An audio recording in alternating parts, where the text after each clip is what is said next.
Hi friends, again I'm back. Hope you are studying well for your board examination. So this is my third video in context of chapter 1 Indian economy on the eve of independence. Again just for your this thing for your understanding, we are covering Unit 6 Development Experience and Economic Reform since 1991. We have already covered two topics under it, that is low level of economic development and agriculture sector situation under the British colonial rule. If you guys really want to see these two topics, you may refer to my previous videos.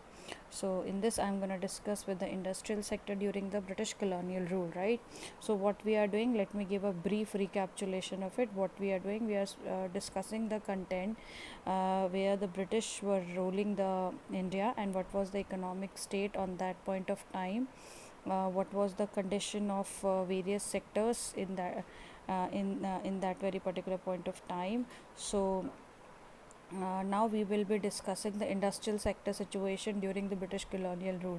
As I told you, my videos are completely based on the one hot question, which includes the entire content or entire this thing. So kindly see the question mentioned on the screen.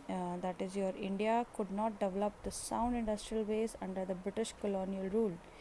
Even as the country's world famous handicraft industries declined, no corresponding modern industrial base was allowed to come up to take the pride of a place so long enjoyed by the farmer. So this is the piece of fact which has been derived from the history, that was the state.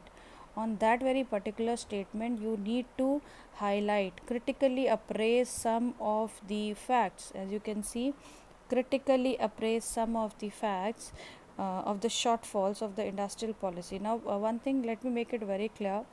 You need to read the question nicely in your board examination, what they are asking for. Most of the time, we don't go through with the depth of the question or kind of a question that we are looking for. We just put into it and just start writing the moment we'll see the topic. अच्छा इसमें ये वाला आएगा, चलो इसमें ये लिख देते हैं. No, please read the question nicely, whether they are asking reason for it, whether asking definition for it. Now in this question they are asking critical appraisal. For your understanding, critically appraisal means you have to write both the points, right, where you are justifying the positive as well as the negative side of it. So your answer should contain a few positive point and few negative point, because they are asking some shortfall of the industrial policy.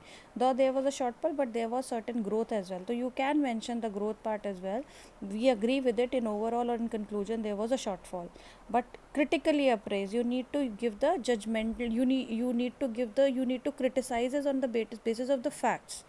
So please read the question carefully before going to attempt the question. So this is the hot question in which I will be covering all the content related to it. And now let's start with the answer. Okay, some of the shortfalls of the industrial policy pursued by the British colonial administration can be illustrated as below. The very first thing, they want to do deindustrialization in the economy, in the Indian economy, especially at the time of British rule. What do you mean by deindustrialization? Basically destroying the industrial sector within the country, right? How and why they want to destruct the industrial sector? There were twofold motive behind it. In the board examination, you may get the question, what was the twofold objective of deindustrialization by the colonial government? So on that time you can mention this, right? So a separate question for us, less weightage, like 2 marker, 3 marker. On that time you need to write two objectives. So the destructions of India's world famous handicraft industries was planned systematically by Britishers, because the twofold objective were, first, the intention was to reduce the India to the status of mere exporter of important raw material for the upcoming modern industries in the Britain. Very simple intention was there. They would just want to make the India exporter, not the producer, right? So they want all the raw material from the India. They want India should export every type of raw material to the Britain, so that their industries in Britain can be survived or can flourish, right? So that was the strategy, and very systematic strategy and plan strategy. So that was the one objective, why they want to ruin the industrial sector or handicraft industries of the country. Another important points to turn into a sprawling market for the finished product there was that were produced by the British industries so that could charge high price of the product. Another second objective, whatever the raw material they were taking, they want to produce the goods and services, and finally they want to sell those good in India only. So they want to make India a very good market for their products, right? Because they need not to find any other market if they'll make India, if they convert the India into that very particular market, right? So the purpose of making India a market, so that they can charge the price which they want to, they can grab the price from the consumer which they want to, right? So these are the twofold motive. If I'll comprise it or shorten it up, for the very first motive, to make the India exporter of the raw material, and second, to convert the Indian market as convert the Indian economy as a marketplace for the Britishers to sell their own products.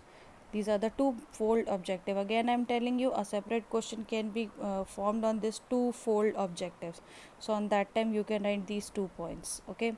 Let's start with the another of different motives. These are the two-fold motive, but how they did the deindustrialization on that time.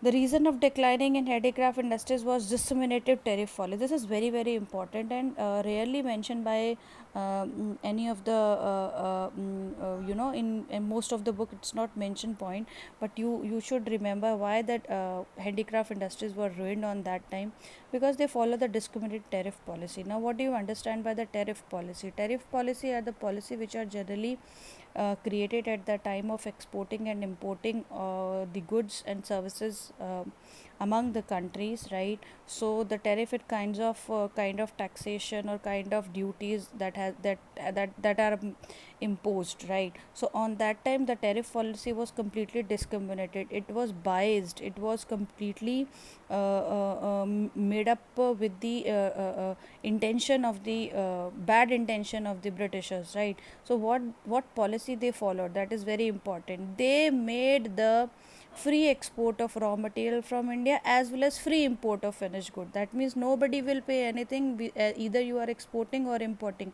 Can you imagine in today's world anybody is doing export and import without charging any duty or something like that? So what they have done, they free export of raw material from India and free import of the finished good, but heavy taxes or duty for exports of India's handicraft that led to a fall in demand of India's handicraft worldwide. Now you can imagine ki what they have done, they have completely made the export and import of goods and services among the Britain and India, but they charge so heavy duties if India is exporting its any of the manufactured good to any other country. So automatically the prices will go up if you will charge more duties or taxes on the product that you are sending outside, and automatically people would not like to buy expensive product. Automatically demand will be, because your price will be not competitive enough to survive in an international or foreign market. So ultimately your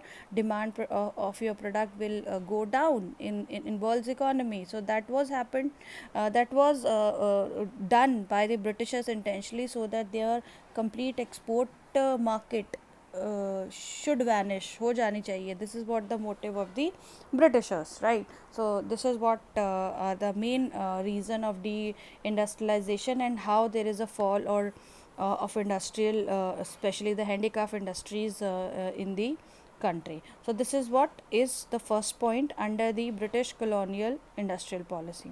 Now the second point says effect of decline of the country's worldwide famous indigenous handicraft industries. The moment the demand for handicraft start declining, people want, they actually want to produce, but somehow they were not able to produce because of the harsh policies of the British colonial rule. So how did it affect the entire Indian market? The very first thing, the people, those who were indulged in handicraft industry, they became unemployed. That created a massive unemployment in India, massive unemployment in India, because now, though the population was less, but still that enough number were not having any job on that point of time. That forced the people to, once they have not job, so ultimately they have to do something for their survival. So they moved towards the agriculture. Now imagine, already the greatest population, about approx 75% of population was indulged in agriculture, and few more are coming to the agriculture. How it created an impact on agriculture sector? Obviously excessive pressure on the piece of land. The size of the land remains the same, the supply is always inelastic, there is no probability of increasing the size of land. So in the same piece of land, if more number of people keep coming in, definitely it led to a fall in the productivity of land. So that was the situation was created, though it was impact on the handicraft, but indirectly affected the agriculture sector as well. Another thing is important of finish import of the finished good increase. At the same time, when the producers are not producing anything within the country in terms of industrial sector, they are not producing anything, as it has been deindustrialized by the British colonial policies. Now, so what would happen? They need to depend on the imported goods for their satisfaction of the want. The moment they get the Britishers product within the country, they start comparing with the their own country. I agree that artisans were there, handicraft was there, obviously, but general masses will definitely compare which product is more cheaper.